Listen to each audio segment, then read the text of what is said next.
Doncs dedicar la vida a les pimes ha sigut, des del punt de vista personal, excitant i agradable, perquè jo penso que en aquests 31 anys que vaig ser president de Pimec, doncs hem aconseguit moltes fites, hem crescut molt i, per tant, en conjunt ho podria resumir com una satisfacció haver estat al servei de les nostres pimes, dels nostres empresaris de Catalunya, no?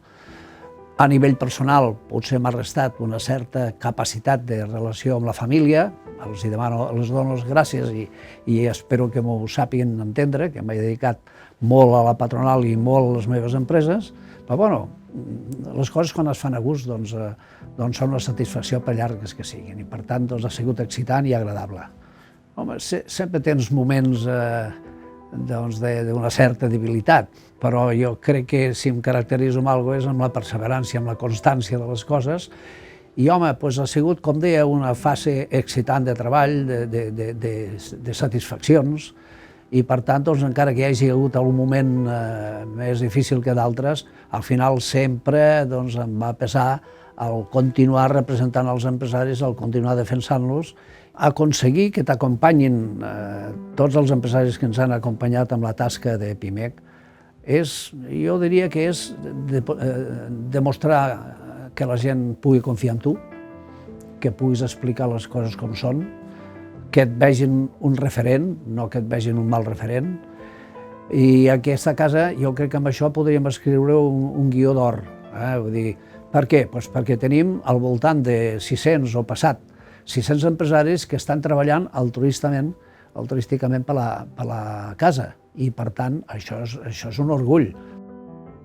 Trobar a faltar coses de la presència de Pimec, moltes.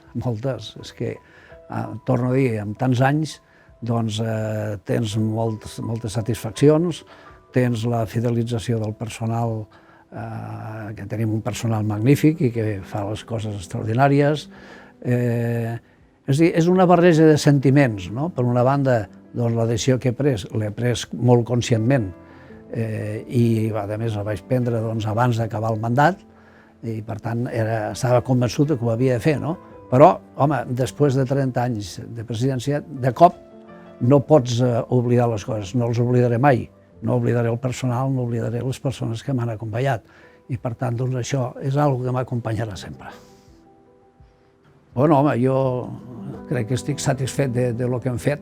No sé si sóc un referent empresarial, però sí que m'he dedicat a defensar i a lluitar pels empresaris i això m'omple molt de satisfacció.